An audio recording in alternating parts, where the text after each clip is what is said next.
Good afternoon. Urmila Devi PG college से मैं Rajneesh Pandey BA second year के छात्र छात्राओं को इकोनॉमिक सब्जेक्ट के फर्स्ट पेपर का एक नया टॉपिक जिसका नाम है पूंजीवादी, समाजवादी एवं मिश्रित अर्थव्यवस्था में मुद्रा की भूमिका, इसी पर हम चर्चा करेंगे। तो आज का हमारा जो टॉपिक है पूंजीवादी,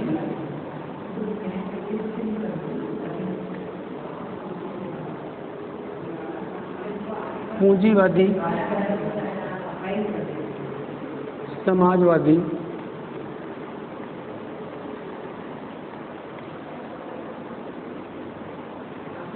एवं मिश्रित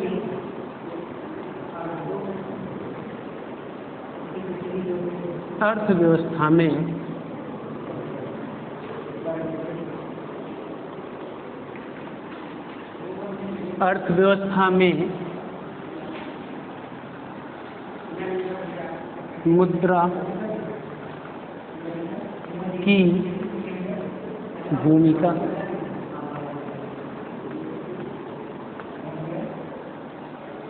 पूंजीवादी, समाजवादी तथा मिश्रित अर्थव्यवस्था में मुद्रा की भूमिका, इसको इंग्लिश में हम बोलेंगे role of money in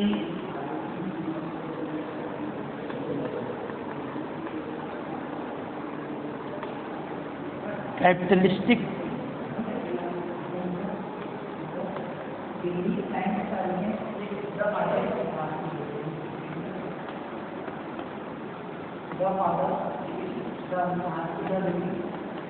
socialistic and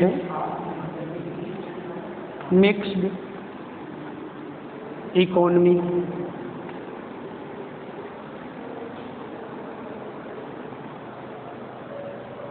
role of money in capitalistic, socialistic and mixed economy. अर्थात हम लोग पढ़ेंगे पूंजीवादी, समाजवादी, मिश्रित अर्थव्यवस्था में मुद्रा की भूमिका। अर्थात आज हम लोग विभिन्न अर्थव्यवस्थाओं में मुद्रा का क्या रोल है, मुद्रा की क्या भूमिका है, मुद्रा का क्या इम्पोर्टेंस है, इसके बारे में हम अध्ययन करेंगे। तो जब हम विभिन्न अर्थव्यवस्थाओं की बात करते हैं तो सबसे पहले यहाँ पे जो अर्थव्यवस्था शब्द आता है इसको समझना आवश्यक है। तो सबसे पहले हम देखेंगे कि अर्थव्यवस्था क्या होता है। अर्थव्यवस्था या इकोनॉमी क्या होती है।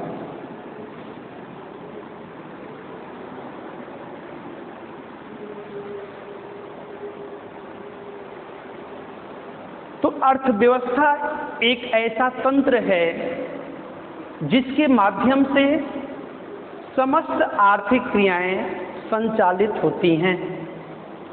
अर्थव्यवस्था एक ऐसा तंत्र है जिसके माध्यम से समस्त आर्थिक क्रियाएं संचालित होती हैं। समस्त आर्थिक क्रियाएं, यहाँ पर आर्थिक क्रियाएं शब्द आ रहा है, आर्थिक क्रियाएं,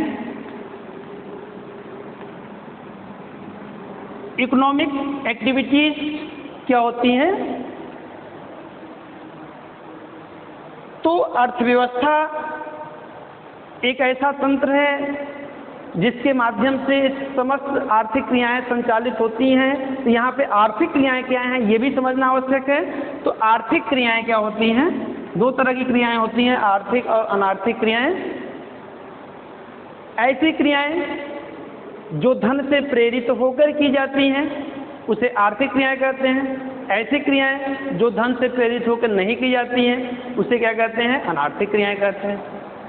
तो यहाँ पे हम आर्थिक क्रियाओं की बात कर रहे हैं, समस्त आर्थिक क्रियाएं यानी ऐसी क्रियाएं जो धन से प्रेरित होकर कार्य की जाती हैं, धन से प्रेरित होकर की जाती हैं, जिसमें आप इसको हम दूसरे शब्दों में कर सकते हैं कि आर्थिक क्रियाएं वे क्रियाएं होती हैं जिसमें मनुष्य धन के लिए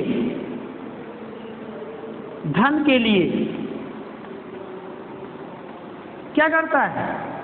उत्पादन कार्य करता है। धन के लिए उत्पादन कार्य करता है तथा निजी सेवाएं प्रदान करता है, तथा निजी सेवाएं प्रदान करता है। अर्थात वो या तो क्या करता है? उत्पादन के लिए कार्य करता है, या फिर वो क्या करता है? निजी सेवा साधन के रूप में जो है वो क्या करता है? अपनी क्रियाएं करता है। लेकिन ये सारी क्रियाएं कैसी हैं? धन अर्जित करने के लिए हैं, इसीलिए इसको क्या कहते हैं? आर्थिक क्रियाएं कहते हैं। तो अर्थव्यवस्था में जितनी भी आर्थिक क्रियाएं हैं, आप इसमें जो है उत्पादन ले लीजिए, उपभोग ले लीजिए, विनिमय ले लीजिए, वितरण ले लीजिए, जितनी भी ये क्रियाएं हैं, ये सारी क्रियाएं जो है इकोनॉमिक एक्टिविटीज में आती हैं। और ये सब जो है किसके द्वारा संचालित होती हैं? इकोनॉमी के द्वारा संचालित होती हैं, अर्थव्यवस्था के द्वारा संचालित होती हैं। तो इतनी बात आपको समझ में आ गई होगी कि अर्थव्यवस्था क्या है। तो अर्थव्यवस्था एक ऐसा तंत्र है जिसके माध्यम से समस्त आर्थिक क्रियाएं संचालित होती हैं, चाहे उपभोग हो, चाहे विनियोग हो, चाहे विनिमय हो, चाहे वितरण हो। ऐसी क्रियाएं जो धन के लिए की जाती हैं, ये सारी क्रियाएं जो है आर्थिक क्रियाओं में सम्मिलित होती हैं। और ये किसके माध्यम से की जाती हैं? ये जो है अर्थव्यवस्था के माध्यम से की जाती हैं। अब हम अर्थव्यवस्था के प्रकार के बारे में बात करें कि अर्थव्यवस्था जो है कितने प्रकार की होती है। चूंकि हम यहाँ पे अभी इम्पोर्टेंस ऑफ और रोल ऑफ मनी पढ़ने जा रहे हैं, मुद्रा की भूमिका। लेकिन इससे पहले हम विभिन्न अर्थव्यवस्थाओं में इसकी भूमिका पढ़ना है, इसलिए हमें अर्थव्यवस्थाओं का ज्ञान होना जरूरी है। इसलिए हमने अर्थव्यवस्था के बारे में आपको बताया, अर्थव्यवस्था क्या है। अब हम बताएंगे आपको कि अर्थव्यवस्था कितनी प्रकार की होती हैं। तो अर्थव्यवस्था की जब हम प्रकार की बात करते हैं, इसका जो क्लासिफिकेशन होता है ये दो तरह से होता है। एक आपका विकास की दृष्टि से होता है, विकास के आधार पर, और एक होता है स्वामित्व के आधार पर।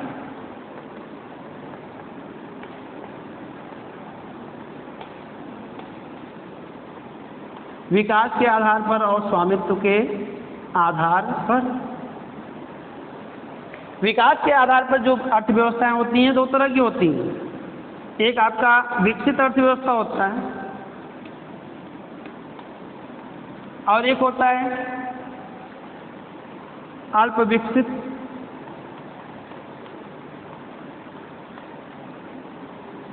या विकासशील।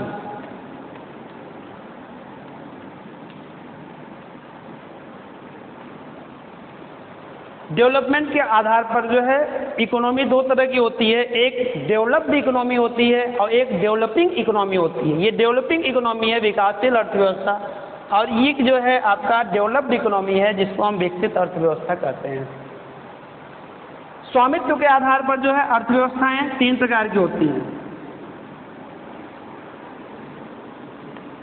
पूंजीवादी अर्थव्यवस्था,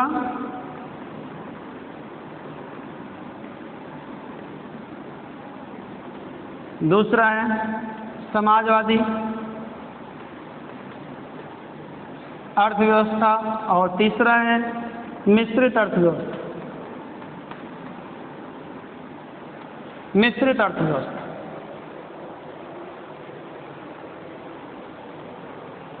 जल्दी से हम इसके बारे में एक्सप्लेन कर दें। यहाँ पे हमें विकसित और अविकसित अर्थव्यवस्थाओं के बारे में नहीं पढ़ाना है आज के टॉपिक में, लेकिन फिर भी जल्दी हम देखते हैं। विकास के आधार पर जो है हम देखते हैं जो अर्थव्यवस्थाएं दो तरह की होती हैं। विकसित अर्थव्यवस्था वे अर्थव्यवस्था होती हैं जो विकास के मापदंड को क्या करती हैं, विकास की उच्चतम सीमा को जो प्राप्त कर चुकी होती हैं। ऐसी अर्थव्यवस्थाएं जो विकास की उच्चतम सीमा को प्राप्त कर चुकी होती हैं, वे क्या होती हैं? विकसित होती हैं। और ऐसी अर्थव्यवस्थाएं जो विकास की सीमा को जो है अल्प रूप में प्राप्त की हैं, यानी अभी उच्चतम सीमा को प्राप्त नहीं की हैं, इस मार्ग में अभी इसने क्या किया है? थोड़ा सा विकास किया है। जिसने थोड़ा सा विकास किया है उसको हम क्या बोलेंगे? अल्प विकसित बोलेंगे। क्योंकि ये क्या है? विकास की उच्चतम सीमा को प्राप्त करने के लिए सतत क्या है? प्रयासरत है। तो सतत प्रयासरत है, इसलिए इसी को हम क्या बोल सकते हैं? इसी को हम विकासशील भी बोल सकते हैं, डेवलपिंग इकोनॉमी भी बोल सकते हैं। तो ये विकास के आधार पर दो तरह की अर्थव्यवस्थाएं होती हैं।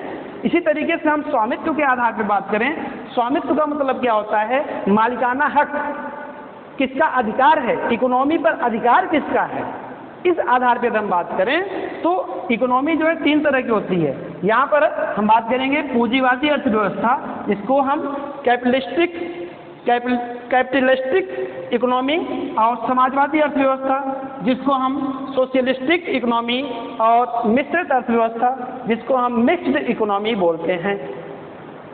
तो ये जो आपका पूंजीवादी अर्थव्यवस्था है या फिर कैपिटलिस्टिक जो इकोनॉमी होती है, ये क्या है? समाजवादी अर्थव्यवस्था क्या है? मिश्रित अर्थव्यवस्था क्या है? हम अर्थव्यवस्था की बात कर रहे हैं। ये अर्थव्यवस्थाएं क्या हैं?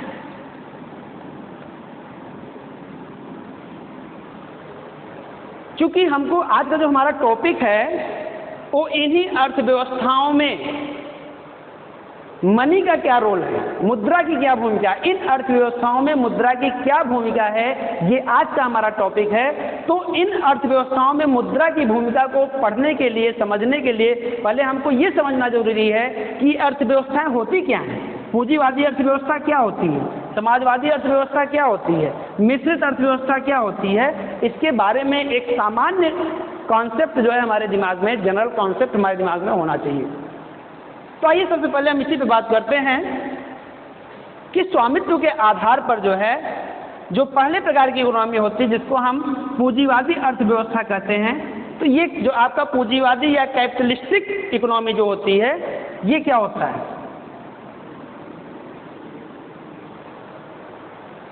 पूंजीवादी अर्थव्यवस्था वह अर्थव्यवस्था होती है जिसमें उत्पादन के साधनों पर निजी क्षेत्र का स्वामित्व होता है। यहां पर उत्पादन के साधनों पर स्वामित्व किसका होता है? स्वामित्व होता है प्राइवेट सेक्टर का।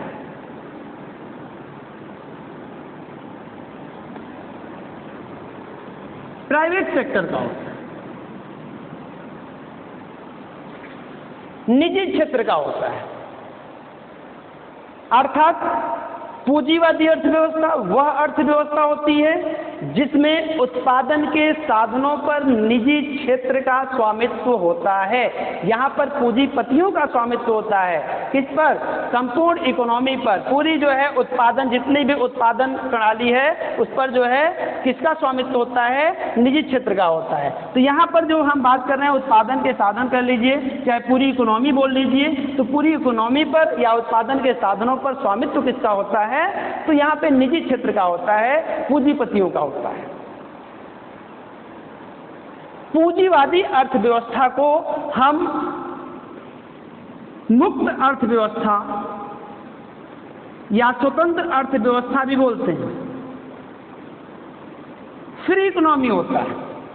फ्री इकोनॉमी इसलिए होता है क्योंकि इस इकोनॉमी पर या यहाँ के जो उत्पादन के साधन होते हैं, इस पर जो मालिकाना हक होता है वो निजी क्षेत्र का होता है, पूंजीपतियों का होता है। यहाँ पर जो सरकार की भूमिका होती है वो क्या होता है? वो नगण्य होता है, लगभग अनुपस्थित होता है।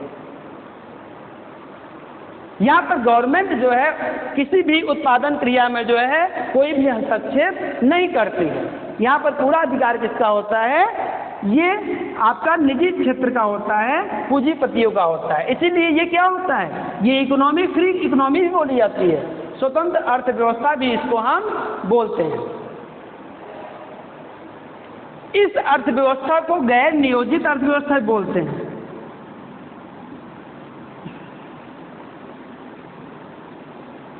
इस अर्थव्यवस्था को गैर नियोजित अर्थव्यवस्था भी बोलते हैं। गैर नियोजित, नॉन प्लानेट, अर्थात इस अर्थव्यवस्था में कोई प्लानिंग नहीं होता है,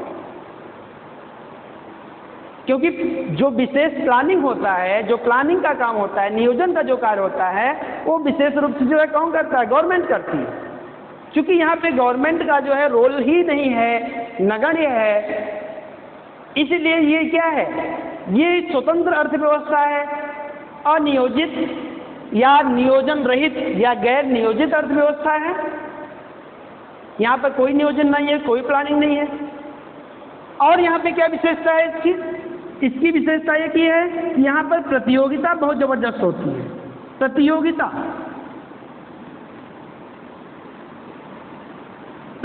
बहुत ज़्यादा होती है। प्रतियोगिता क्यों होती है? प्रतियोगिता की हम बात करें, क्योंकि ये अर्थव्यवस्था क्या होता है? ये अर्थव्यवस्था आपका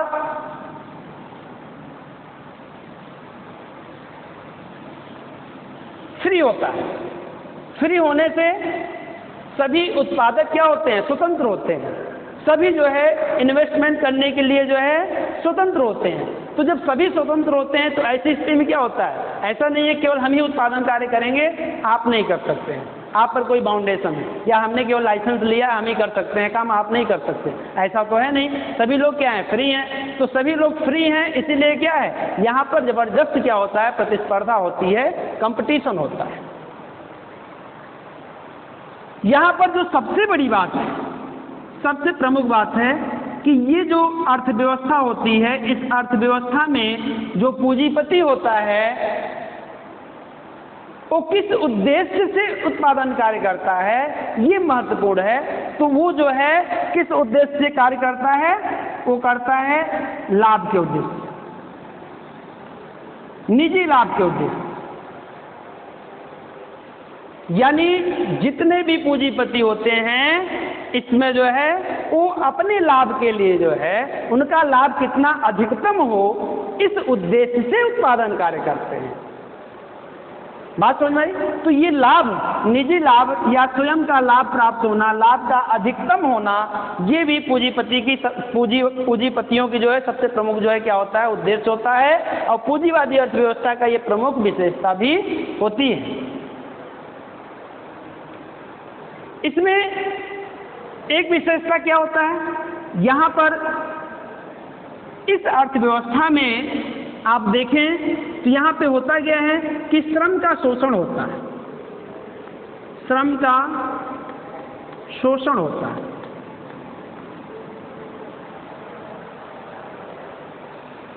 श्रम का शोषण क्यों होता है? क्योंकि यहाँ पर जो पूरा जो समुदाय है, समाज है, वो दो वर्गों में बटा हुआ है।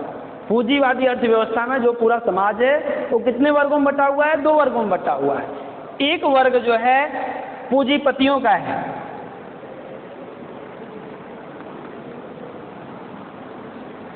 और एक वर्ग जो है श्रमिकों का है। दो वर्गों में बटा हुआ है। अर्थव्यवस्था नहीं, समाज। पूंजीवादी अर्थव्यवस्था में जो समाज है वो कितने वर्गों में बटा हुआ है? दो वर्गों में, है ना? पूंजीपति वर्ग और श्रमिक वर्ग। या इसी को आप धनी वर्ग कर सकते हैं, इसी को आप गरीब वर्ग कर सकते हैं, या निर्धन वर्ग कर सकते हैं।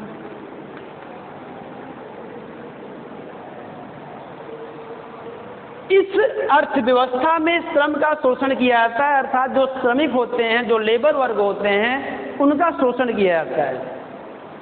अब शोषण कैसे किया जाता है? शोषण करने का तरीका ये, अच्छा शोषण क्यों किया जाता है और कैसे किया जाता है, ये समझना जरूरी है। शोषण करने का तरीका क्या है कि शोषण करने का तरीका ये है कि जैसे श्रमिक से 8 घंटे काम ले रहा है पूंजीपति, 8 घंटे काम ले रहा है, और 8 घंटे काम लेकर जो है वो महीने का 10,000 रुपये उसको दे रहा है। कितना पेड कर रहा है? 10,000 रुपये कर रहा है। 8 घंटे काम ले रहा है, 8 घंटे काम लेकर 10,000 रुपये पेड कर रहा है। चलिए ठीक है, इतनी बात। लेकिन शोषण कहाँ शुरू होता है कि बाद में वो क्या कहता है कि भाई हम 8 घंटे नहीं, हम आपसे 10 घंटे काम लेंगे, आपको 10 घंटे काम करना होगा, लेकिन पेमेंट हम आपको 10,000 रुपये ही देंगे। तो एक्स्ट्रा काम लेना, 2 घंटे एक्स्ट्रा काम लेना और उसकी जो है मजदूरी न देना, ये क्या है? ये श्रम का शोषण है। एक्स्ट्रा काम लेना 2 घंटे और उसकी मजदूरी न देना, ये क्या है? ये श्रम का शोषण है। या फिर इंक्रीमेंट, अब 10,000 रुपये मंथली उसका जो है पेमेंट है, सैलरी है या वेज है, मजदूरी है कर लीजिए। तो 10,000 पे काम करने वाला व्यक्ति 1 साल काम कर रहा है, 2 साल कर रहा है, 3 साल कर रहा है, 4 साल कर रहा है, इसमें इंक्रीमेंट ही बंद कर दिया, इसके इंक्रीमेंट को रोक दिया कि आपका इंक्रीमेंट नहीं होगा। तो चूंकि महंगाई बढ़ रही है दिन पे दिन, तो इंक्रीमेंट भी स्वाभाविक है, लेकिन पूंजीपति क्या करेगा? इंक्रीमेंट आपका रोक देगा, बोलेगा जितना हम दे रहे हैं इतना ही देंगे, आपको काम करना हो तो करिए, नहीं तो अपना दूसरा रास्ता देखिए। तो ये भी क्या हुआ? ये भी एक प्रकार का शोषण हुआ।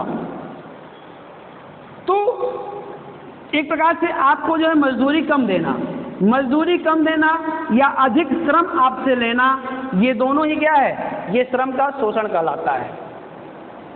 और श्रम का शोषण करना पूंजीपतियों का ये भी एक उद्देश्य बन गया है। क्यों? क्योंकि जो पूंजीपति होते हैं इनका उद्देश्य होता है लाभ अधिकतम करना, लाभ का अधिकतम प्राप्त करना, ये इनका उद्देश्य होता है। और लाभ अधिकतम कब होगा?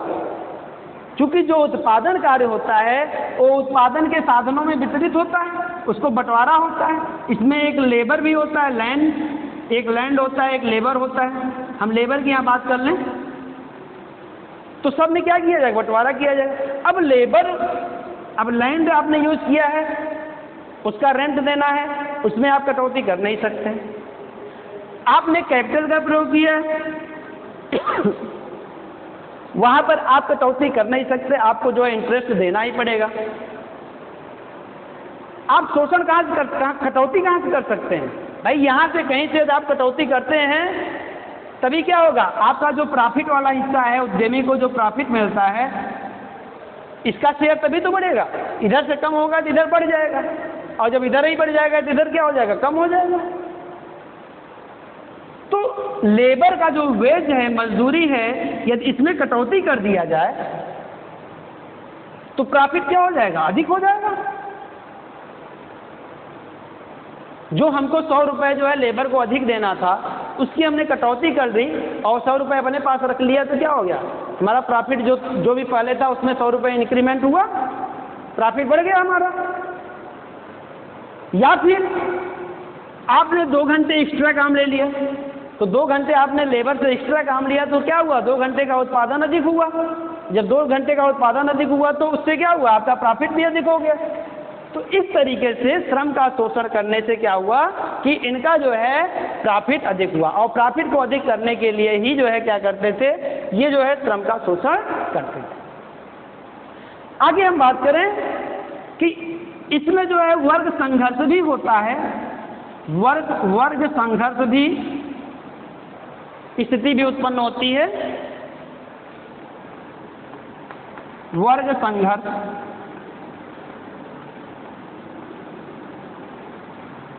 वर्ग संघर्ष क्या है? वर्ग संघर्ष ये है कि यहां पर आप देखेंगे 2 वर्ग आपको दिख रहा है। पूरा समाज जो है 2 वर्गों में बटा हुआ है, पूंजीपति वर्ग, श्रमिक वर्ग। अब इन दोनों वर्गों में क्या होता है? ये जो है दोनों में संघर्ष होता रहता है। किस बात के लिए संघर्ष होता है? ये चाहता है कि हम कम से कम पैसे दें ताकि हमारा जो है क्या हो? लाभ अधिक से अधिक हो। शोषण करना चाहता है। और श्रमिक वर्ग चाहता है कि हमको अधिक से अधिक मजदूरी मिले। वो अधिक से अधिक क्या चाहता है? सुविधाएं चाहता है अपने मालिक से, इसलिए वो अपनी मांग रखता है। और पूंजीपति क्या करता है, उसकी मांग भी पूरी नहीं करता, उसका शोषण भी करता है। तो इस तरीके से क्या होता है, लेबर का जो यूनियन होता है और जो पूंजीपति होते हैं, दोनों में क्या होता है, संघर्ष होता रहता है, टकराव होता रहता है। नौबत यहाँ तक आता है कि यहाँ तक कि लेबरों का हड़ताल हो जाता है, तालाबंदी हो जाती है। और यही वर्ग संघर्ष ही पूंजीवादी अर्थव्यवस्था के पतन का भी कारण है। वर्ग संघर्ष ही क्या करता है, पूंजीवादी अर्थव्यवस्था का अंत कर देता है, क्योंकि ये संघर्ष इतना ज़्यादा धीरे धीरे बढ़ जाता है कि ये सब जो है श्रमिक वर्ग इतना विकराल रूप धारण, आक्रामक रूप धारण कर लेते हैं कि इनको जो है समाप्त कर देते हैं, है ना। तो धीरे धीरे क्या होता है, ये जो व्यवस्था है पूंजीवादी जो है ये धीरे धीरे समाप्त हो जाती है। इसके कुछ बेनिफिट भी हैं। यहाँ पे उत्पादन जो क्रिया होता है बहुत तेजी के साथ होता है, स्वतंत्र इकोनॉमी होती है, इसलिए डेवलपमेंट, इसलिए उत्पादन जो प्रक्रिया है, डेवलपमेंट जो है वो तेजी के साथ होता है ना। तो इसमें कुछ अच्छाइयाँ भी है। यहाँ पर जो उपभोक्ता होता है, उपभोक्ता को जो है सर्वोच्च स्थान प्राप्त होता है, सम्राट होता है पूंजीवादी अर्थव्यवस्था का, है ना। इसका जो है सर्वोच्च स्थान होता है। क्यों? क्योंकि यही क्या करता है, यही तो डिमांड करता है और इसी के डिमांड के आधार पर ही क्या करता है, जैसा ये फरमाइश करता है वैसा ही पूंजीपति क्या करते हैं, ये उस तरह की वस्तुओं का उत्पादन करते हैं जिस तरह की जो है वस्तुओं का ये क्या करता है, डिमांड करता है। इसलिए इसी का जैसा ये कहता है वैसा ये करते हैं, इसलिए ये क्या होता है, इसकी संप्रभुता होती है उपभोक्ता की। ठीक है, तो ये पूंजीवादी अर्थव्यवस्था है।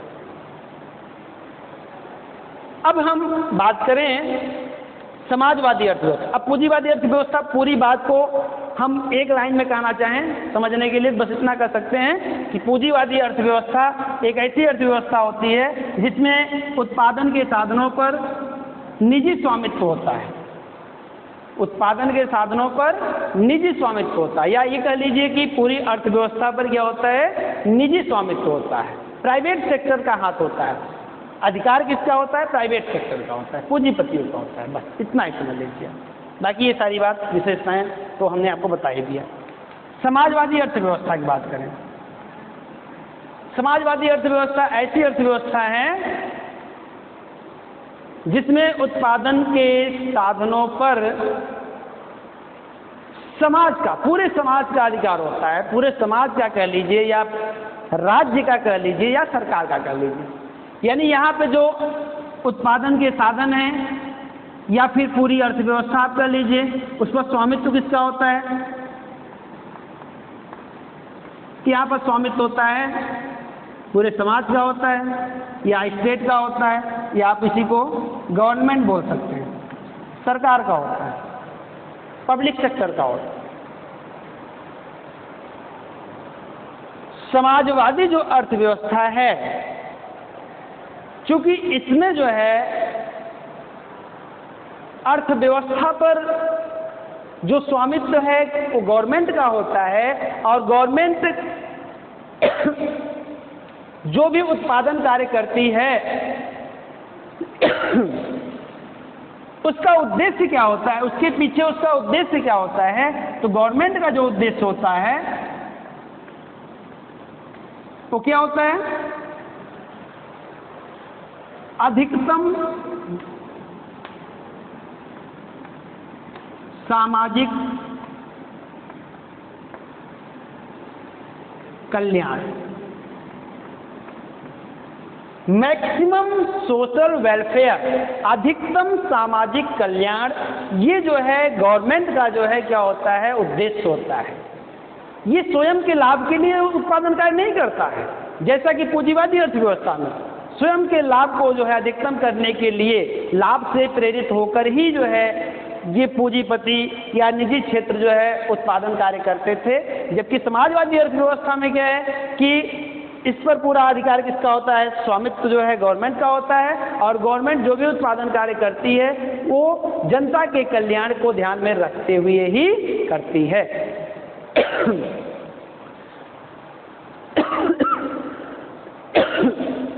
इसमें भी आप बात करें इसमें कुछ अच्छाइयाँ हैं। अच्छाइयाँ ये है कि ये फ्री इकोनॉमी नहीं है, इस पर पूरा नियंत्रण सरकार का होता है।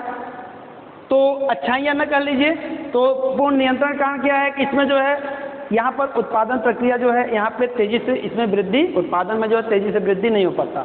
यहाँ पे इकोनॉमी का तेजी से ग्रोथ नहीं हो पाता क्योंकि इस पर पूरा कंट्रोल होता है। यहाँ पे फ्री होता है इसलिए यहाँ पे विकास तेजी से होता है, यहाँ पे विकास इसकी अपेक्षा कम होता है।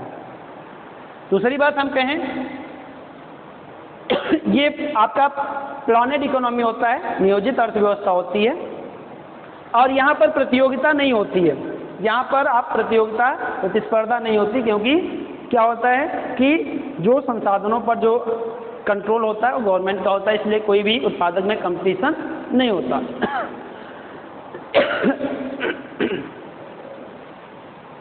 यहाँ पर श्रम का शोषण नहीं होता क्योंकि सरकार जो है लाभ के उद्देश्य से कार्य नहीं करती, इसलिए यहाँ पे श्रमिकों का शोषण नहीं होता। यहाँ पर वर्ग संघर्ष भी नहीं होता है। वर्ग संघर्ष इसलिए नहीं होता है क्योंकि इसमें केवल एक ही वर्ग होता है, ठीक है, पूरे समाज में एक ही वर्ग है। जब एक से अधिक वर्ग होता तो वर्ग संघर्ष होता, तो यहाँ पे केवल एक ही वर्ग होता है, इसलिए यहाँ पे वर्ग संघर्ष नहीं होता। तो ये जो है आपका समाजवादी अर्थव्यवस्था है। इसकी कुछ बुराइयाँ हैं। बुराइयाँ ये हैं कि यहाँ पे विकास का थोड़ा अवरुद्ध इसलिए होता है क्योंकि यहाँ पे सरकारी तंत्र होता है और सरकारी तंत्र में क्या होता है, करप्शन होता है, भ्रष्टाचार बहुत ज़्यादा होता है, तानाशाही होती है ना। मतलब जो कर्मचारी होते हैं वो अच्छे से काम नहीं करते, सुनते नहीं हैं, है ना, करप्ट होते हैं। ये सब जो है इसकी कमियां हैं समाजवादी अर्थव्यवस्था। आगे हम चलते हैं, मिश्रित अर्थव्यवस्था क्या है इसके बारे में चर्चा कर लें। मिश्रित, जैसा इसका नाम ही है मिक्स्ड इकोनॉमी, तो मिक्स्ड इकोनॉमी क्या है, ये जो है आपका पूंजीवादी और समाजवादी दोनों का क्या है, मिक्सचर है, मिश्रण है, दोनों का मिला हुआ रूप, यानी दोनों को मिलाकर जो एक रूप बनता है उसी का नाम क्या उसी अर्थव्यवस्था का नाम क्या पड़ गया, मिश्रित अर्थव्यवस्था।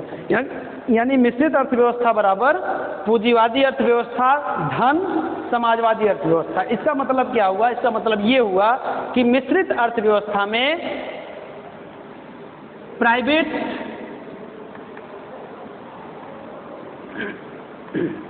एंड गवर्नमेंट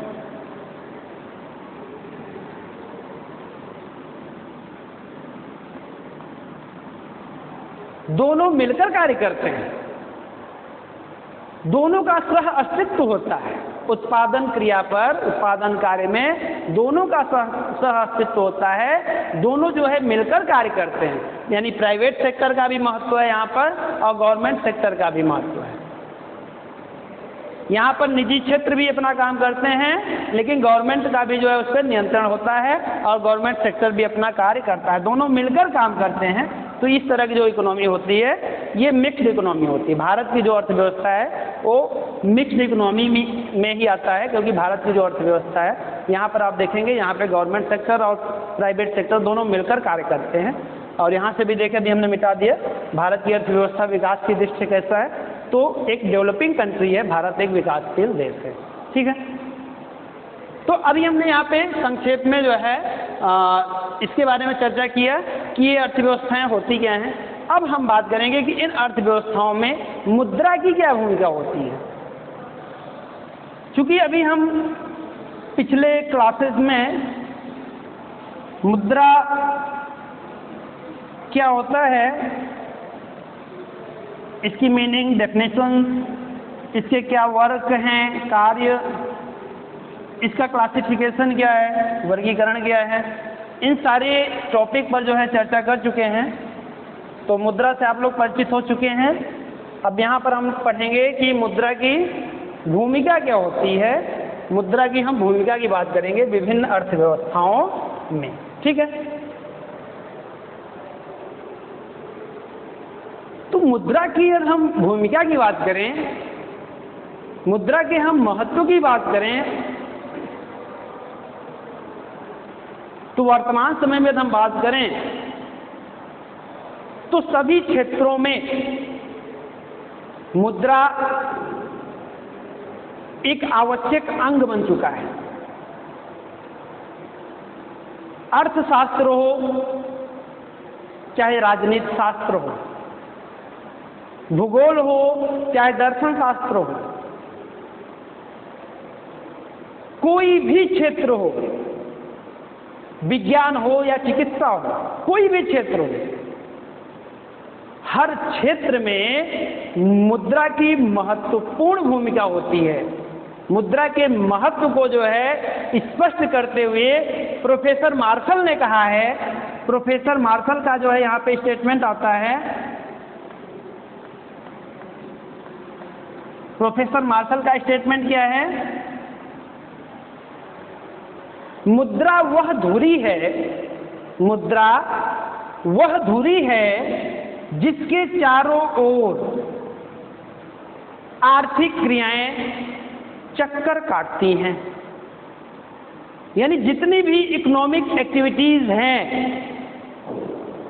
कंजप्शन हो, प्रोडक्शन हो, एक्सचेंज हो, डिस्ट्रीब्यूशन हो, पब्लिक फाइनेंस हो, कुछ भी हो, कोई भी इकोनॉमिक एक्टिविटीज हो, सारी की सारी जो है इस मुद्रा के चारों तरफ ही क्या करते हैं? चक्कर काटते रहते हैं। इसका मतलब क्या है कि मुद्रा क्या है?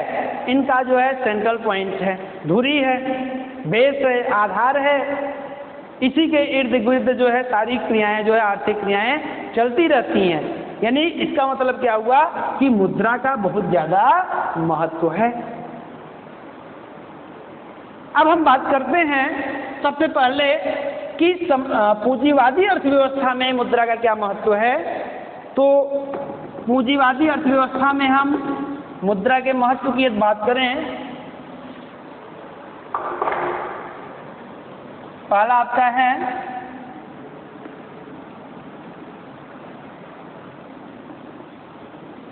रोल ऑफ मनी इन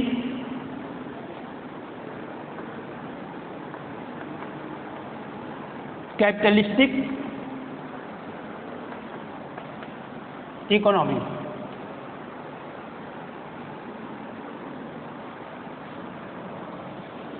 पूंजीवादी अर्थव्यवस्था में मुद्रा की क्या भूमिका है, यदि इसकी हम बात करें तो सबसे पहले हमने अभी आपसे चर्चा किया कि चूंकि जो पूंजीवादी अर्थव्यवस्था होती है इसमें निजी स्वामित्व होता है, उत्पादन के साधनों पर निजी स्वामित्व होता है और ये निजी हित या निजी लाभ के उद्देश्य से उत्पादन कार्य करते हैं।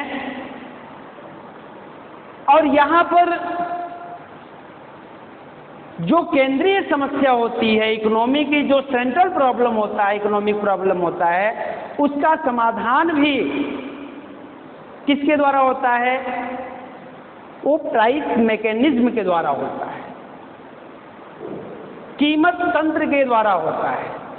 केंद्रीय समस्याओं का समाधान, यहाँ पर यदि हम बात करें इसके जो है महत्व की, तो पहला जो महत्व यही है कि केंद्रीय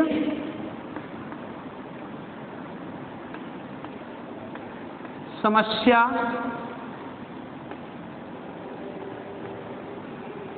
का समाधान। केंद्रीय समस्या का समाधान, तो सबसे पहले तो हम केंद्रीय समस्या क्या है इसको समझ लें, फिर इसका समाधान कैसे होगा उसके बारे में हम चर्चा करेंगे। ठीक है, केंद्रीय समस्या, सेंट्रल इकोनॉमिक प्रॉब्लम, केंद्रीय आर्थिक समस्या, यानी पूंजीवादी अर्थव्यवस्था में जो केंद्रीय समस्या है या केंद्रीय आर्थिक समस्या है वो क्या होता है? इसमें तीन समस्याएं आती हैं मुख्य रूप से। पहली समस्या आती है what to produce, second problem आती है how to produce, third problem इसकी है कि फॉर होम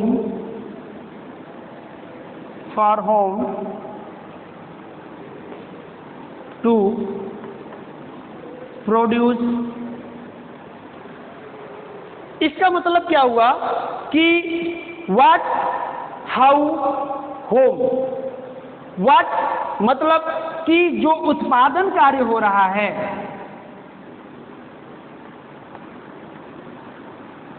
क्या किया जाए, उत्पादन क्या किया जाए, क्या उत्पादन किया जाए। पहली समस्या है कि उत्पादन क्या किया जाए। दूसरी समस्या है कि उत्पादन कैसे किया जाए, कैसे किया जाए। तीसरी केंद्रीय समस्या है कि उत्पादन किसके लिए किया जाए। तीसरी जो केंद्रीय समस्या है, उत्पादन किसके लिए किया जाए।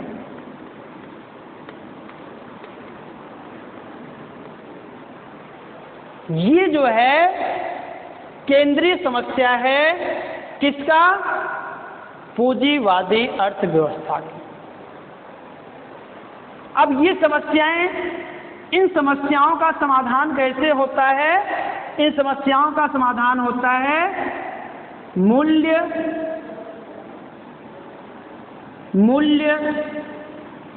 यंत्र, प्राइस मैकेनिज्म। प्राइस मैकेनिज्म के द्वारा, मूल्य यंत्र के द्वारा ही क्या होता है, इन केंद्रीय समस्याओं का समाधान होता है पूंजीवादी अर्थव्यवस्था में। जो भी सेंट्रल प्रॉब्लम होता है, इसका समाधान मूल्य यंत्र के द्वारा किया जाता है। मूल्य यंत्र क्या होता है, मूल्य यंत्र का मतलब ये होता है कि वस्तुओं की जो पूंजीवादी अर्थव्यवस्था में वस्तुओं की जो कीमत का निर्धारण किया जाता है, वो मांग और पूर्ति के द्वारा किया जाता है। स्वतंत्र रूप से वस्तु की मांग और वस्तु की पूर्ति के द्वारा जो है कीमत का निर्धारण किया जाता है। ठीक है, प्राइस, डिमांड एंड सप्लाई,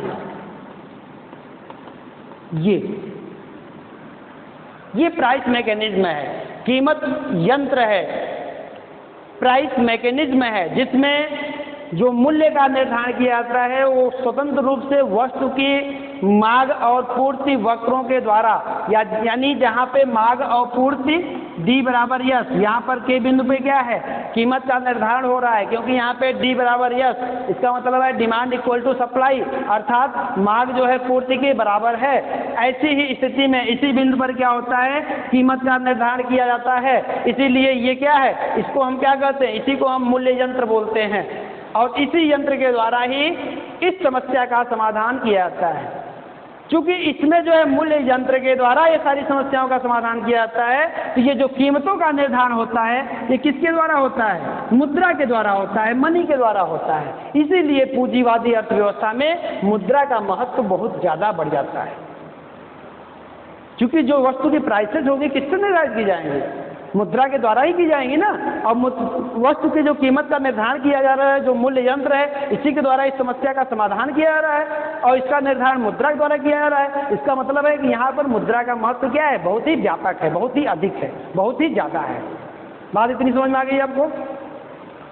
उत्पादन क्या किया जाए, मतलब जो उपभोक्ता है वह किस तरह का वस्तु का जो है मांग करता है, कैसी वस्तु वो उपभोग करना चाहता है, ये समस्या क्रिएट होती है। वो जिस तरह का उपभोग करना चाहता है, उत्पादक उसी तरह का जो है क्या करता है, उत्पादन करने का प्रयास करता है, ताकि तभी तो उस वस्तु का डिमांड होगा और उसकी सप्लाई भी जब रहेगी तो दोनों बराबर होगा और ये संतुलन बरकरार रहेगा।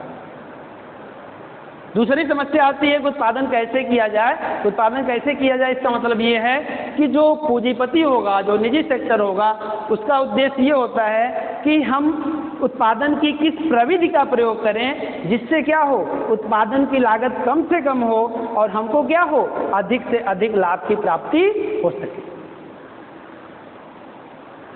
उत्पादन किसके लिए किया जाए, यानी यहाँ पे डिस्ट्रीब्यूशन की प्रॉब्लम आती है आपके सामने, अर्थात यहाँ पर जो है उत्पादन किसके लिए किया जाए। इसमें आप देखेंगे कि समाज में कुछ लोग क्या होते हैं, अधिक आय वाले होते हैं उनकी इनकम अधिक होती है, कुछ लोग होते हैं उनकी इनकम क्या होती है, कम होती है। तो जिसकी इनकम अधिक होती है वो अधिक वस्तुओं को लेता है, जिसकी इनकम कम होती है वो कम वस्तुओं को लेता है। तो ये जो है आपकी पहली विशेषता है, या सॉरी हम बात कर रहे हैं यहाँ पे पहली जो है पूंजीवादी अर्थव्यवस्था में मुद्रा का जो हम भूमिका पढ़ रहे हैं, इसमें पहली भूमिका क्या है मुद्रा की, कि केंद्रीय समस्याओं का क्या करता है, समाधान करता है। किसके द्वारा, मूल्य यंत्र के द्वारा। मूल्य यंत्र जो है किस पे डिपेंड करता है, मुद्रा पे, है ना। तो इस तरीके से मुद्रा की यहाँ पे ये पहली इसकी भूमिका है। ठीक है, आगे हम बात करते हैं, दूसरी भूमिका की तरफ चलते हैं।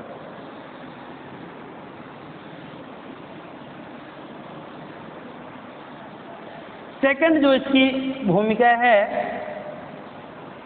हम बात करें उपभोग के क्षेत्र में, उपभोग के क्षेत्र में,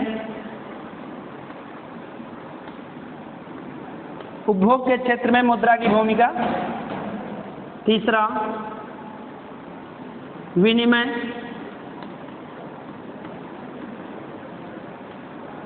के क्षेत्र में मुद्रा की भूमिका। वितरण के क्षेत्र में,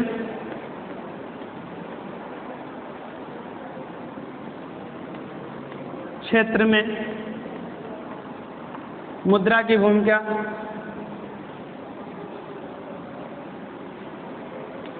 औद्योगिक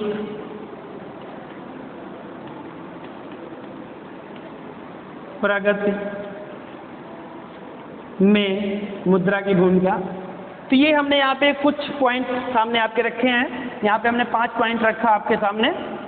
ये जो है कुछ पॉइंट्स हैं जिसके द्वारा हम ये स्पष्ट करने का प्रयास कर रहे हैं कि पूंजीवादी अर्थव्यवस्था में मुद्रा की क्या भूमिका होती है। तो यहाँ पर आप देखें, पहला पॉइंट हमने आपको समझाया। दूसरा पॉइंट है कंजप्शन, उपभोग के क्षेत्र में जो है मुद्रा की क्या भूमिका होती है।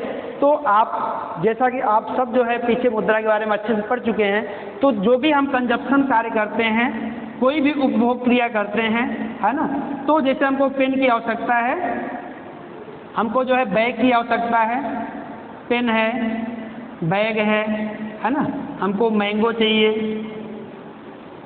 एप्पल चाहिए, है ना, हमें इन वस्तुओं का उपभोग करना है। तो उपभोग के लिए क्या करना पड़ेगा, अब हमको जब इसको हम लेने जाएंगे, खरीदने जाएंगे, तो दुकानदार को हमको क्या देना पड़ेगा, इसके बदले में कुछ देना पड़ेगा। जो देना पड़ता है वो क्या है, वो मुद्रा है। क्योंकि मुद्रा क्या है, मुद्रा जो है, मुद्रा के द्वारा ही हम किसी वस्तु को खरीद सकते हैं। क्योंकि मुद्रा में क्या है, मूल्य मापन का गुण पाया जाता है, मूल्य मापन के रूप में कार्य करता है। आप इसके पीछे पढ़ चुके हैं। क्योंकि यही क्या करता है, वस्तु के मूल्य को मापता है, इसलिए ये क्या करेगा, अब ये विनिमय के माध्यम के रूप में भी कार्य करेगा। अब हमको पेन लेने के लिए क्या करेंगे, हम मुद्रा का प्रयोग करेंगे। तो मुद्रा जो है, जब भी हम किसी वस्तु का, इन सारी वस्तुओं का, जिस भी वस्तु का हम उपभोग करना चाहते हैं, तो कैसे संभव होता है, ये उपभोग तभी संभव होगा जब हमारे पास मुद्रा होगा। हम मुद्रा को देकर हम उस वस्तु का उपभोग कर सकते हैं। तो इसलिए उपभोग में जो है, उपभोग के लिए भी जो है मुद्रा का महत्वपूर्ण भूमिका होती है। बात समझ में आ गई। आगे हम देखें विनिमय के क्षेत्र में, तो अभी अभी मैं बात कर ही रहा था विनिमय एक्सचेंज के लिए। तो एक्सचेंज का मतलब क्या होता है, आप समझते हैं कि एक वस्तु का, वस्तुओं का लेन देन होता है ना। यदि हम वस्तुओं का लेन देन करते हैं, इसका मतलब है कि यहाँ पे हम क्रय विक्रय की बात करें। तो क्रय विक्रय का मतलब क्या हुआ, अभी मैंने आपको बताया यहाँ पे कि मुद्रा क्या करता है, विनिमय के माध्यम का कार्य करता है। तो मुद्रा विनिमय के माध्यम के रूप में कार्य करने का मतलब यही हुआ कि यदि हम जो है वस्तु खरीदना चाहते हैं, विक्रेता जो है वस्तु को बेचना चाहता है, तो ऐसी स्थिति में एक्सचेंज तभी होगा जब हम जो है वस्तु के बदले उसको क्या दें, मुद्रा देते हैं। जब हम वस्तु के बदले उसको मुद्रा देते हैं, तभी विनिमय कार्य जो है संपन्न हो पाता है। तो विनिमय के क्षेत्र में भी जो है मुद्रा का क्या होता है, महत्वपूर्ण भूमिका होती है आगे यदि हम बात करें वितरण के क्षेत्र में, तो वितरण के क्षेत्र की यदि हम बात करें, क्योंकि कोई भी जो उत्पादन क्रिया होती है वो अकेले संपन्न नहीं होती, बल्कि उत्पादन की क्रिया के लिए उत्पादन के विभिन्न साधन जो है उसमें क्या होते हैं, इंक्लूड होते हैं, कार्य करते रहते हैं। ऐसी स्थिति में क्या होता है कि जैसे मैंने आपको बताया था कि है ना, जैसे भूमि हो गया, है ना, आपका श्रम हो गया, पूंजी हो गया,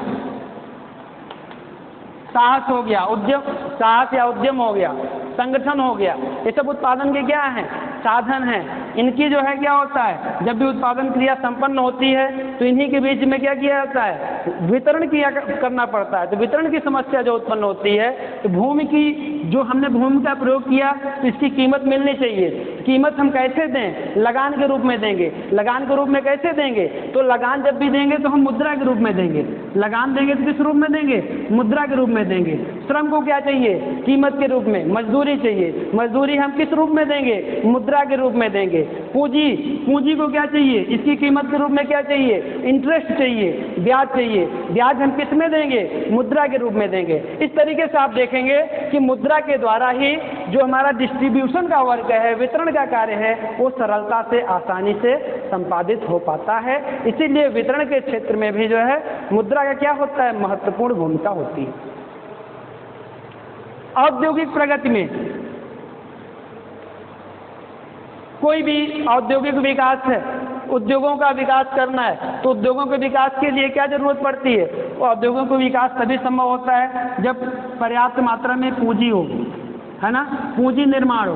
पूंजी निर्माण के लिए किसकी आवश्यकता होती है, मुद्रा की आवश्यकता होती है। बिना मुद्रा के पूंजी निर्माण नहीं हो पाएगा, और बिना पूंजी निर्माण के औद्योगिक विकास नहीं हो पाएगा। तो औद्योगिक विकास के लिए जो है आपको मुद्रा की आवश्यकता होती है ना। इसलिए औद्योगिक प्रगति या औद्योगिक विकास में भी मुद्रा की महत्वपूर्ण भूमिका होती है। इस प्रकार से हम निष्कर्ष रूप में कह सकते हैं यहाँ पे कि पूंजीवादी अर्थव्यवस्था में मुद्रा की महत्वपूर्ण भूमिका होती है। आगे हम चलते हैं, दूसरी अर्थव्यवस्था में चलते हैं। दूसरी अर्थव्यवस्था जिसका नाम है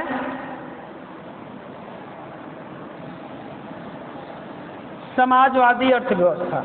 अब हम पढ़ेंगे समाजवादी अर्थव्यवस्था में, समाजवादी अर्थव्यवस्था में मुद्रा की क्या भूमिका होती है। हम यहाँ पे कैपिटलिस्टिक के जगह जो है हम पढ़ेंगे क्या, सोशलिस्टिक।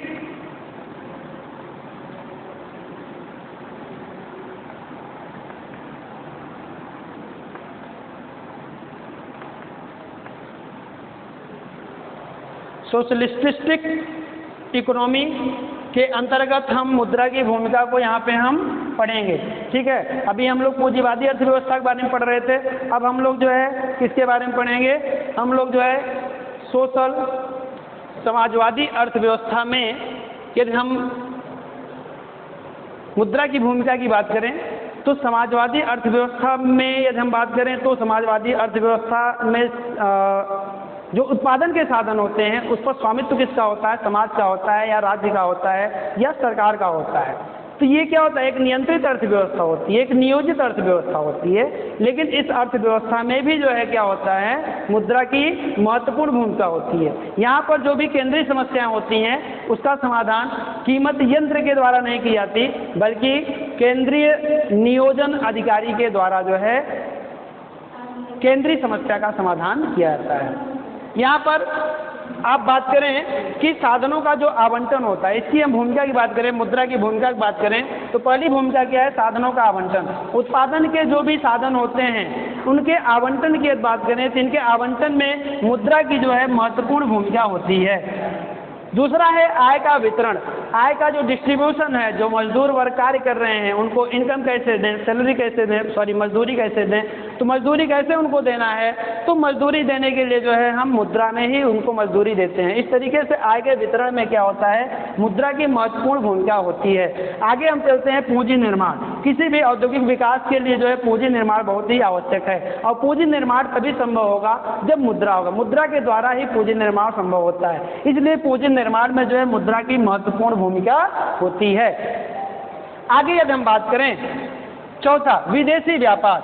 विदेशी व्यापार, जब भी समाजवादी अर्थव्यवस्था में अंतर्राष्ट्रीय व्यापार होता है तो वहाँ पर द्विपक्षीय जो है संबंध स्थापित नहीं किया जाता, बल्कि चूंकि जो हमारा देश है वो क्या है, इंडिया का जो संबंध है वो IMF, वर्ल्ड बैंक, यानी भारत जो है वो IMF और वर्ल्ड बैंक, विश्व बैंक का क्या है, ये जो है सदस्य है। इसलिए जो है ये क्या करता है, जो भी भुगतान होता है वो मुद्रा के रूप में करता है। अब IMF क्या होता है और ये वर्ल्ड बैंक क्या होता है, ये दोनों ही क्या हैं, अंतर्राष्ट्रीय मौद्रिक संस्थाएं हैं और भारत क्या है, इनका सदस्य है। ठीक है, आगे हम बात करते हैं यहाँ पर। इसलिए जो है विदेशी व्यापार के लिए भी जो है मुद्रा का महत्व बढ़ जाता है। आगे हम बात करते हैं आर्थिक नियोजन के लिए। आर्थिक नियोजन के लिए आवश्यक जो इकोनॉमिक प्लानिंग है, जो भी इकोनॉमिक प्लानिंग बनाई जाती है वो मुद्रा के द्वारा ही बनाई जाती है। यदि मुद्रा ही नहीं है तो हम इकोनॉमिक प्लानिंग कैसे बनाएंगे। कोई भी हमें आर्थिक नियोजन बनाना है, हमें मतलब सरकार को, क्योंकि प्लानिंग सरकार बनाती है, तो सरकार जो भी प्लानिंग बनाएगी, इकोनॉमिक प्लानिंग बनाएगी, तो वो किस पर्पज से बनाती है, वो बनाती है लोगों के कल्याण के पर्पज से बनाती है, लोगों के कल्याण के उद्देश्य से बनाती है। लेकिन ये तभी संभव हो पाता है, ये मुद्रा के द्वारा ही संभव हो पाता है। तो यहाँ पर भी जो है क्या है, आर्थिक नियोजन के लिए भी जो है क्या होता है, मुद्रा बहुत ही आवश्यक होती है, अर्थात आर्थिक नियोजन में भी मुद्रा का महत्वपूर्ण भूमिका होती है।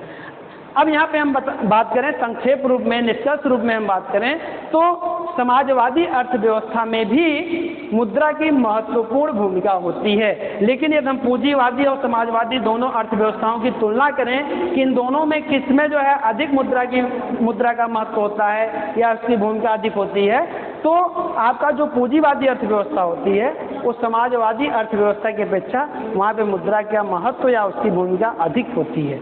ठीक है, लेकिन ऐसा नहीं है कि समाजवादी अर्थव्यवस्था में मुद्रा की भूमिका नहीं है। वहाँ पे मैंने आपको कंपैरेटिव, तुलनात्मक रूप में मैंने आपको बताया कि पूंजीवादी में समाजवादी की अपेक्षा जो है उसकी भूमिका या महत्व क्या होता है, अधिक होता है ना। लेकिन हम निष्कर्ष रूप में कह सकते हैं कि समाजवादी अर्थव्यवस्थाओं में भी क्या है, मुद्रा की महत्वपूर्ण भूमिका होती है। आगे हम चलते हैं, तीसरी और अंतिम अर्थव्यवस्था की तरफ चलते हैं, जिसका नाम है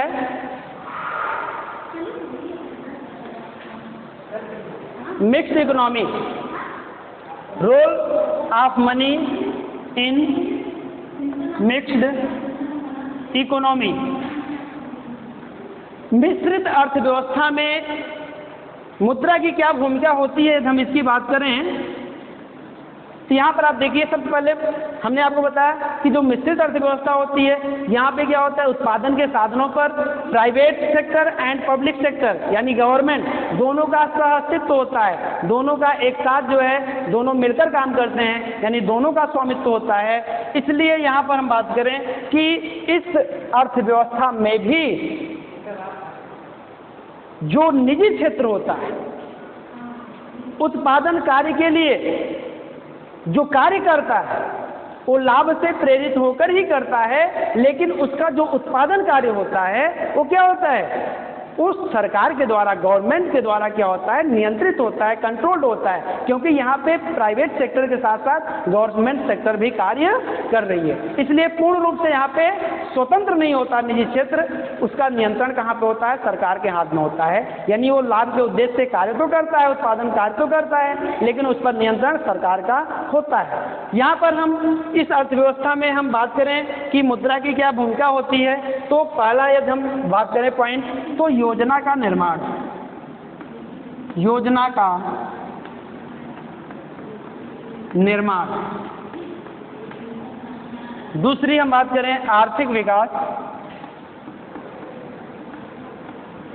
आर्थिक विकास। तीसरा पॉइंट हम बात करें सार्वजनिक क्षेत्र का, सार्वजनिक क्षेत्र का प्रसार एवं लेखांकन। नेक्स्ट आगे हम चलें, विदेशी विनिमय।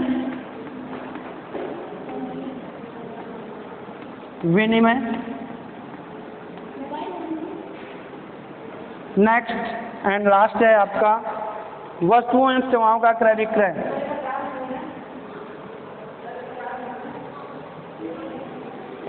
वस्तुओं एवं सेवाओं, वस्तुओं एवं सेवाओं का क्रय विक्रय। यहाँ पे हमने कुछ पॉइंट लिखे हैं, ये सारे पॉइंट जो है मिक्स्ड इकोनॉमी में मनी के रोल को बताते हैं। पहला जो पॉइंट है योजना का निर्माण, किसी भी प्लानिंग का जो है निर्माण करना है ना, तो किसी भी योजना का निर्माण तभी संभव हो पाता है जब मुद्रा उपलब्ध हो। मुद्रा के द्वारा ही हम कोई प्लानिंग कर सकते हैं, क्योंकि हमने प्लान तो बना लिया लेकिन उसको पूरा कैसे करेंगे, उसको पूरा करने के लिए हमको मुद्रा की आवश्यकता होगी ना, तो मुद्रा रहेगी तभी तो प्लानिंग बनाएंगे, नहीं प्लान बनाने कोई मतलब ही नहीं है। तो प्लान बनाने के लिए, योजना बनाने के लिए जो है, योजना के निर्माण के लिए जो है, इसमें भी जो है मुद्रा की महत्वपूर्ण भूमिका होती है। आर्थिक विकास, संपूर्ण आर्थिक विकास में अर्थव्यवस्था के किसी भी क्षेत्र का विकास हो, कृषि क्षेत्र हो, उद्योग क्षेत्र हो, सेवा क्षेत्र हो, किसी भी क्षेत्र का विकास करना हो, सभी क्षेत्रों के विकास के लिए मुद्रा की महत्वपूर्ण भूमिका होती है, महत्वपूर्ण आवश्यकता होती है। बिना मुद्रा के जो है इन सारे क्षेत्रों का विकास नहीं हो पाएगा। जब इन सारे क्षेत्रों का विकास नहीं हो पाएगा तो पूरी इकोनॉमी का डेवलपमेंट नहीं हो पाएगा। इसका मतलब है कि आर्थिक विकास में मुद्रा की महत्वपूर्ण भूमिका होती है। नेक्स्ट आगे बात करते हैं सार्वजनिक क्षेत्र का प्रसार एवं लेखांकन।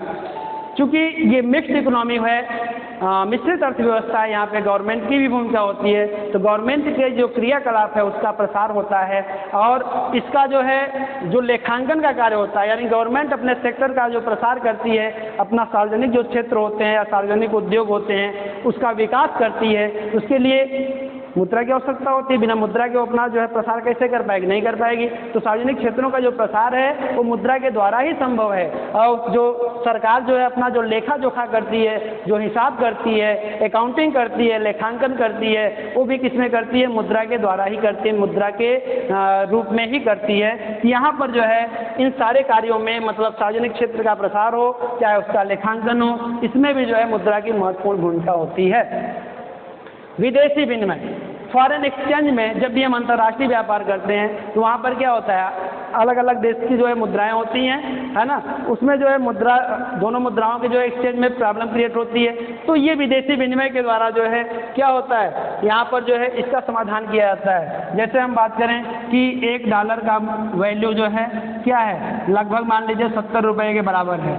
ये क्या है, ये हम $1 की कोई वस्तु हमको लेना है तो 70 रुपये के बराबर क्या करना पड़ेगा, कीमत पे करना पड़ेगा, क्योंकि वहाँ का जो $1 का मूल्य है यहाँ 70 रुपये के बराबर है। तो ये जो एक्सचेंज होता है ये किसमें होता है, मुद्रा में होता है। तो मुद्रा भी इसका आधार है। तो विनिमय, विदेशी विनिमय के लिए भी जो है मुद्रा की आवश्यकता होती है या इसमें जो है मुद्रा की महत्वपूर्ण भूमिका होती है। लास्ट पॉइंट हम बात करते हैं वस्तुओं सेवाओं का क्रय विक्रय। मिश्रित अर्थव्यवस्थाओं में जो भी वस्तुओं सेवाओं का क्रय विक्रय होता है यानी एक्सचेंज होता है, विनिमय होता है, उसमें जो है मुद्रा की महत्वपूर्ण भूमिका होती है, क्योंकि मुद्रा के द्वारा ही हम क्रय विक्रय कर सकते हैं, एक्सचेंज कर सकते हैं। इसलिए यहाँ पर भी जो है मुद्रा की महत्वपूर्ण भूमिका होती है। तो इस तरीके से हम निष्कर्ष रूप में कह सकते हैं कि मिश्रित अर्थव्यवस्थाओं में भी मुद्रा की महत्वपूर्ण भूमिका होती है। यदि हम पूरे निचोड़ में हम बात करें, पूरा होल जो है आपका कंक्लूजन की बात करें कि पूंजीवादी समाजवादी मिश्रित अर्थव्यवस्था में मुद्रा की क्या भूमिका है, तो निष्कर्ष रूप में हम कह सकते हैं कि इन सारी अर्थव्यवस्थाओं में मुद्रा की महत्वपूर्ण भूमिका होती है। बस आज इतना ही, दैट्स ऑल।